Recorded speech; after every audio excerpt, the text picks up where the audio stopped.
Very good morning student. So sound chapter में अभी एक लास्ट टॉपिक बचा है, उसको हम लोग बोलते हैं म्यूजिकल साउंड एंड नॉइज। ये बहुत इंपॉर्टेंट है बोर्ड के पर्सपेक्टिव पे, क्योंकि इस पे क्वेश्चन आते हैं। तो म्यूजिकल साउंड एंड नॉइज ये आप बहुत बचपन से पढ़ते आ रहे हैं कि क्या म्यूजिकल साउंड है और क्या नॉइज है। अगर sound waves which produce pleasant sensation, हम लोगों को अच्छे कोई भी साउंड है वो कान में अच्छा सुनाई देता है, अच्छा मालूम पड़ता है और एक्सेप्टेबल है, जिनको हम लोग जो साउंड को हम लोग एक्सेप्ट करते हैं दैट इज म्यूजिक, उसको हम लोग म्यूजिक बोलते हैं। आप ये गाने बहुत शौक से सुनते हैं। ऐसा साउंड जो ट्रबलसम सेंसेशन प्रोड्यूस करे, हमको अच्छा ना लगे, और जो अनएक्सेप्टेबल है उसको हम लोग नॉइज बोलेंगे। मतलब अनडिजायरेबल साउंड जिनको हम लोग बोलते हैं। ये तय करना मुश्किल है कि कौन सा म्यूजिकल है और कौन सा नॉइज है, क्योंकि म्यूजिकल साउंड भी किसी किसी को कोई साउंड बहुत अच्छा लगता है, किसी किसी को वो म्यूजिक अच्छा नहीं लगता, तो उनके लिए वो नॉइज हो जाता है। तो देयर इज नथिंग जो हम लोग इनको डिसाइड नहीं कर सकते, लेकिन फिर भी हम लोग कुछ कैरेक्टरिस्टिक्स पढ़ते हैं जिनमें हम लोगों को पता है म्यूजिक क्या चीज है। Sound waves which are produced by regular periodic vibration are musical in characters. जो साउंड वेव्स, ये साउंड वेव्स हमको पता है जो रेगुलर इंटरवल्स हैं। फॉर एग्जांपल ऐसा यहाँ पे टेक्स्ट बुक में दिया है, यहाँ पे रेगुलर वेव फॉर्म आपको अगर दिखाई दे रही है तो उसको हम लोग म्यूजिक बोलते हैं। और जो नॉइज है उसमें कोई ठिकाना नहीं रहता है कि क्या आप अगर ट्रैफिक में फंसे हैं तो वहां पे आपको पता है कि बहुत हॉर्न और व्हीकल का साउंड जो आता है दैट इज, उनमें कोई फ्रीक्वेंसी का ठिकाना नहीं रहता है। हालांकि म्यूजिक फॉर्म की जो साउंड वेव्स हैं they have regular periodic vibration, ठीक है, उसको पीरियोडिक वाइब्रेशन रेगुलर रहते हैं। ये इरेगुलर है क्योंकि हर पीरियड के बाद एग्जैक्टली वैसा ही वाइब्रेशन आपको देखने को मिलेगा साउंड पैटर्न। यहाँ पे ऐसा कुछ नहीं है, कभी कभार बड़ा और छोटा आवाज, तीना आवाज, तो अलग अलग तरीके से आप कह सकते हैं। यहाँ पे एक डिफरेंस दिया है म्यूजिकल साउंड एंड नॉइज, दोनों के बीच में हम लोगों को डिफरेंस करना है। तो पहला क्या है, म्यूजिकल साउंड प्लीजिंग इफेक्ट करता है, नॉइज है वो अनप्लीजेंट और ट्रबलसम डिसप्लीजिंग इफेक्ट करता है। Second, musical sound regular interval और क्विक सक्सेशन में होता है। रेगुलर इंटरवल से आपको सुनाई देता है, सॉरी वेव फॉर्म प्रोड्यूस करता है। नॉइज है वो इरेगुलर इंटरवल से प्रोसीड होता है, आगे बढ़ता है। All musical wave forms are similar and there is no sudden change in the loudness. यहाँ पे देखो वेव फॉर्म है जो जैसी है वेव ऐसी की ऐसी आपको दिखाई देती है, जल्दी से बदलाव नहीं आएगा। यहाँ पे देखो जल्दी जल्दी से बदलाव आ सकता है, तो that is noise. The frequency of noise are not similar, there is a sudden change, आप यहाँ पे देख सकते हैं। Characteristics of musical sound, musical sound के कुछ कैरेक्टरिस्टिक्स हम लोग यहाँ पे पढ़ने वाले हैं। सबसे पहला पिच, देन लाउडनेस, इंटेंसिटी इसी को बोलते हैं, एंड क्वालिटी। तो हम लोग तीन कैरेक्टरिस्टिक्स पढ़ते हैं, वो ये भी इंपॉर्टेंट है, pitch, then second is loudness, इसी के साथ आ जाता है इंटेंसिटी, और लास्ट में जो है वो है टिम्बर और क्वालिटी, इसी को। तो सबसे पहले हम लोग पिच पढ़ते हैं। Pitch, sharpness of musical sound और musical note is depend on the pitch. कौन सी पिच पे साउंड है वो उस हिसाब से उसका पिच हो जाएगा। फॉर एग्जांपल मेल का जो आवाज है, मतलब मेल का जो भारी भरकम आवाज है उसका पिच बहुत छोटा होता है, मतलब उसी को हम लोग लो पिच बोलते हैं। और लेडीज का आवाज थोड़ा तीना रहता है, मतलब श्रील रहता है, श्रिंकिंग साउंड जिनको हम लोग बोलते हैं, बहुत तीखा, वो हाई पिच पे होता है, ठीक है। So that is the difference. Pitch, what is the pitch? A low frequency. Frequency and pitch are totally different, but we और हम लोगों को एक दूसरे पे थोड़ा बहुत डिपेंड रहते हैं। तो high pitch high frequency, low pitch low frequency, ये इतना एक आपको याद रखना है। These characteristics enable us to differentiate between two sound with equal loudness coming from different sources and having different frequency. एक मतलब मेल की आवाज से हेलो बोले और फीमेल की आवाज से हेलो बोले, दोनों की जो लाउडनेस है वो सेम है, लेकिन जो डिफरेंस आपको पता चलता है, एक थोड़ा पतली आवाज है लेडीज का और जेंट्स का जो भारी भरकम आवाज है, that is the quality of pitch. ये क्वालिटी है पिच की। आपने शायद हारमोनियम या पियानो देखा होगा, तो शुरुआत में जो कीज है उस पे आप कोई भी प्रेस करे तो थोड़ा भारी आवाज आता है, और सेम थिंग आगे आगे बढ़ते जाएंगे तो आवाज ऊंचा जाता है, पिच ऊंची जाती है। So that is the pitch. Pitch is एक ऐसी क्वालिटी है जिनसे पता चलता है कि फ्रीक्वेंसी अलग हो जाती है। ठीक है, फ्रीक्वेंसी से हम लोग उनको लाउडनेस सेम हो। आप हारमोनियम वाला एग्जांपल दे दिया है। The pitch and the frequency are not the same terms, दोनों सेम नहीं है, लेकिन थोड़े बहुत हम लोग पिच को फ्रीक्वेंसी पे डिपेंड करते हैं। ठीक है, फ्रीक्वेंसी के हिसाब से पिच आएगी। Higher the frequency, higher the pitch. Now the pitch refer to the sensation as perceived by the listener. Pitch listener पे भी डिपेंड करता है, फ्रीक्वेंसी पे तो डिपेंड करता ही है, लेकिन जो सुनने वाला है उस पे भी डिपेंड करता है। और फ्रीक्वेंसी ऐसा नहीं है, फ्रीक्वेंसी सुनने वाले पे या किसी पे भी डिपेंड नहीं रहती। It may be different for sound of particular frequency of the different listener, but the frequency depend on the source producing sound. सिर्फ और सिर्फ जहां से प्रोड्यूस हो रहा है उसी पे फ्रीक्वेंसी डिपेंड है। ठीक है, फॉर एग्जाम्पल हारमोनियम या पियानो है, बहुत सारी कीज होती है उसमें, आपने ऐसी देखी होगी। ठीक है, नीचे व्हाइट कलर की होती है, ऐसी पिचेस होती है।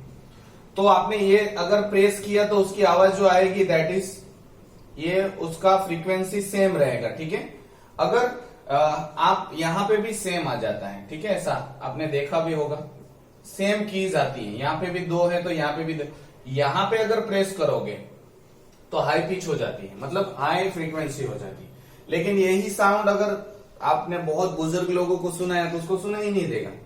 ठीक है, और बहुत छोटे बच्चों को सुना है तो बहुत तेजी से उसको सुनाई देगा, क्योंकि सेंसिटिविटी पे भी डिपेंड करता है पिच सेम। बुढ़े को ये बूढ़े इंसान है उनको थोड़ा कम सुनाई देता है, और जो यंग है और एकदम बेबी है उनको ज्यादा ये सेंसिटिव लगता है। That is depending on the listener as well. लेकिन ये जो की आप प्रेस करोगे उससे जो फ्रीक्वेंसी निकलेगी वो सेम रहेगी। It is depending on the producers of the sound. तो ये चीज याद रहे। Thus we can say that pitch is subjective in nature. तो पिच है वो सब्जेक्टिव है, किसी लिसनर पे भी डिपेंड करता है और फ्रीक्वेंसी पे भी डिपेंड करता है, लेकिन जो फ्रीक्वेंसी है वो बिल्कुल किसी पे डिपेंड नहीं करती है। इसीलिए हम लोग उनको ऑब्जेक्टिव क्वांटिटी बोलते हैं। When two notes have the same frequency, दो नोट्स को सेम फ्रीक्वेंसी होती है तब उनको हम लोग यूनिसन बोलते हैं। फॉर एग्जांपल आपने किसी को गाते हुए सुना होगा, ए की प्रेस करेगा, उसमें से जो आवाज आएगी वैसी गले की आवाज आती है, तो दोनों सेम फ्रीक्वेंसी मैच हो गई, दैट मीन्स यूनिसन। उसको हम लोग यूनिसन बोलते हैं। तो ये टर्मिनोलॉजी याद रखना, यूनिसन। यूनिसन मतलब हैविंग दो या दो से ज्यादा कोई भी चीज बज रहा है और उसकी फ्रीक्वेंसी सेम फ्रीक्वेंसी अगर है, फॉर एग्जांपल वायलिन बज रहा है, फ्लूट बज रही है, हारमोनियम बज रहा है और कोई गाना भी गा रहा है, गिटार बज रहा है, सबका एक साथ सब एक ही सॉन्ग बजाए, एक ही सॉन्ग गाए, उसके बाद जो होता है दैट इज यूनिसन। उसको हम लोग यूनिसन बोलते हैं। ठीक है, दो इक्वल फ्रीक्वेंसी वाले, same frequency. Wavelength of the sound varies inversely with the frequency. ये चीज याद रखना, मैंने पहले भी आपको शायद बताया था। वेवलेंथ को आपको पता है।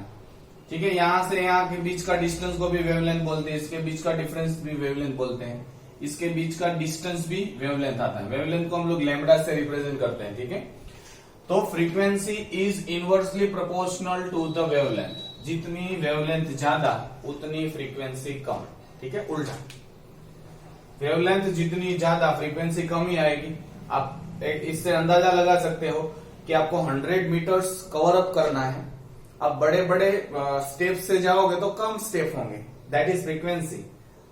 वेवलेंथ ज्यादा फ्रीक्वेंसी कम। अगर छोटे छोटे स्टेप से जाओगे, मतलब छोटे छोटी वेवलेंथ लोगे, मतलब लेंथ कम लोगे, तो ज्यादा टुकड़े होंगे या ज्यादा स्टेप्स होंगे। सो that is the frequency and wavelength. Next is loudness and intensity. Second quality है वो लाउडनेस और इंटेंसिटी। देखो लाउडनेस मतलब कितना तेजी से आवाज आ रहा है। सेम थिंग आप बोलो, एक ही हेलो, वही जो वर्ड है उसको जोर से बोलो तो यहां पे लाउडनेस बढ़ गई है, ठीक है। सो intensity of the sound is the time rate at which the sound energy flows through a unit area. Intensity मतलब क्या होता है, एक कोई भी पर्टिकुलर एरिया में से कितना sound energy per unit time flow हो रहा है, that is the intensity. And loudness is depend on the amplitude, कितना एम्पलीट्यूड है इस वेव्स का। तो ये जो यहां से इतना डिस्प्लेसमेंट हुआ है, इतना एम्पलीट्यूड है, उसको हम लोग लाउडनेस से, तो intensity is the energy flow through a unit area, sound energy flow per unit time, और लाउडनेस इज द एम्पलीट्यूड, कितना एम्पलीट्यूड आ रहा है, ठीक है। द टू यहां पे आपको एक एग्जांपल दिया है, loudness of sound is the magnitude of auditory sensation. तो लाउडनेस क्या है, कितना तेजी से आपको सुनाई दे रहा है, ठीक है। तो वापस वही आया था पीच, और आपने हम लोगों ने क्या यहाँ पे दोनों कंपैरिजन किया था, पीच और फ्रीक्वेंसी। पीच है वो सब्जेक्टिव है क्योंकि लिसनर पे भी डिपेंड है, फ्रीक्वेंसी ऑब्जेक्टिव है, किसी लिसनर पे डिपेंड नहीं है, वो तो अपनी तरीके से चलेगा। Same thing loudness is subjective क्योंकि कान की कैपेसिटी पे हिसाब से भी आएगा। बूढ़े लोगों को जो साउंड बहुत लो क्वालिटी का लगता है, मतलब हाई, जो बहरे हैं उनके लिए जो साउंड लाउडनेस है वो नॉर्मल के लिए बहुत ज्यादा हो सकती है, ठीक है। इंटेंसिटी इज ऑब्जेक्टिव क्योंकि ये सिर्फ और सिर्फ एनर्जी पे डिपेंड है, ठीक है। यहाँ पे एक एग्जांपल दिया है, एक कॉर्क लेना है, उसको हल्के से आपको रबर बेड पे मतलब प्रेस करना है। दूसरा है सेम फ्रीक्वेंसी का कॉर्क लेंगे, उसको जोर से उस पे टकराएंगे रबर बेड पे। और तीसरा है उस सेम फ्रीक्वेंसी का उसको साउंड बॉक्स के ऊपर रख के जोर से टकरा के साउंड बॉक्स के ऊपर रखेंगे, तो आपको पता चलेगा सेम फ्रीक्वेंसी है, इंटेंसिटी सेम है, लेकिन लाउडनेस किसमें ज्यादा होगी, दूसरे और तीसरे केस में। क्यों?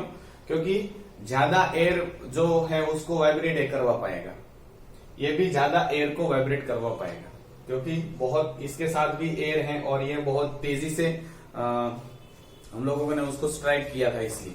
तो यहाँ पे एक एग्जांपल दिया है, take two tuning fork A and B of the same frequency, strike the tuning fork A gently on the rubber bed, hold it close to your ear, कान के पास नजदीक लेके जाना। नेक्स्ट बी को हार्ड रबर बेड पे और कान के नजदीक लेके जाना। Again strike the first tuning cork on the rubber bed and put it in on the stem on small wooden box, wooden box पे रखना है।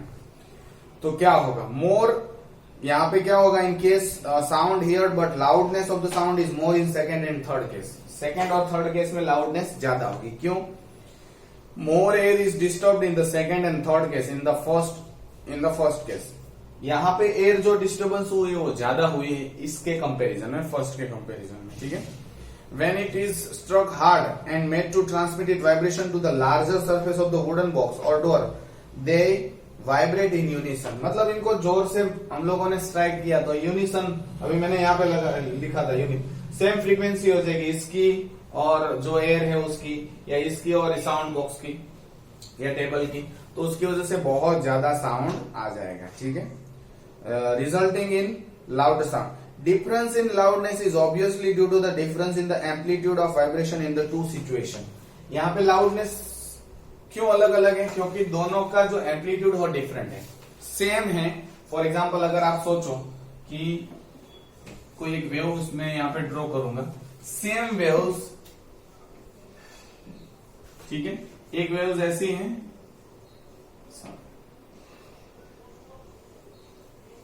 ठीक है, और एक वेव्स ऐसी है। देखो यहाँ पे इनकी एम्पलीट्यूड इतनी है, इनकी एम्पलीट्यूड इतनी है, तो ये लाउड है, ठीक है। तो इसी को लाउडनेस बोलते हैं, एम्पलीट्यूड ज्यादा होना, ठीक है। The loudness of the sound of a given intensity may be different from person to person. ये भी मैंने बोला था, लाउडनेस पर्सन पे पर्सन डिपेंड करता है। क्यों? क्योंकि जो आवाज बहरे को बहुत कम सुनाई देती है, वही आवाज नॉर्मल इंसानों को या सेंसिटिव ईयर वाले को बहुत लाउडली सुनाई देती है। Two sound of the same intensity but different frequency may different in loudness even to the same listener because the sensitivity of ear is different for different frequency. तो यहां loudness अलग अलग है।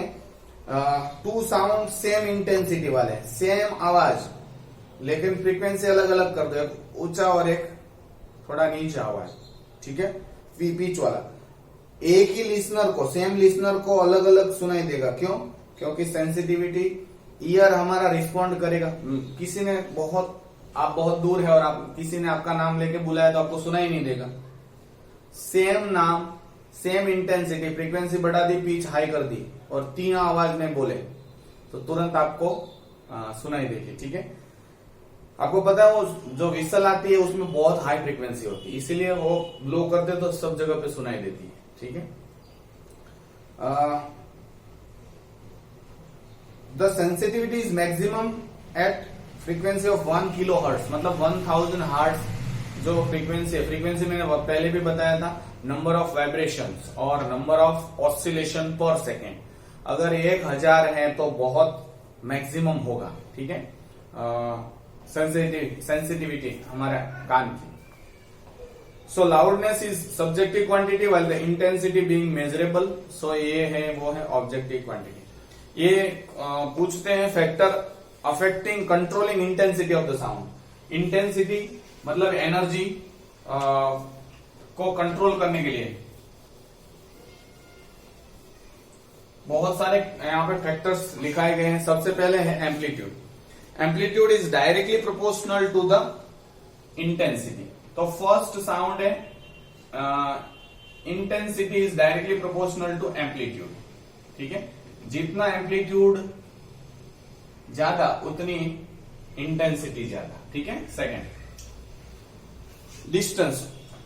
Intensity is inversely proportional to the distance between the two objects. For example, मैं जो बात कर रहा हूं वो आप दूर जितने जाते जाएंगे उतना, जितना दूर डिस्टेंस बढ़ाते जाओगे स्पीकर से या किसी साउंड प्रोड्यूसर से, उतना आपको इंटेंसिटी कम होती जाएगी। इसलिए मैंने शुरू में बोला था कि साउंड वेव्स धीरे धीरे आपको कम सुनाई देती है। क्यों? क्योंकि एनर्जी लॉस हो जाती है।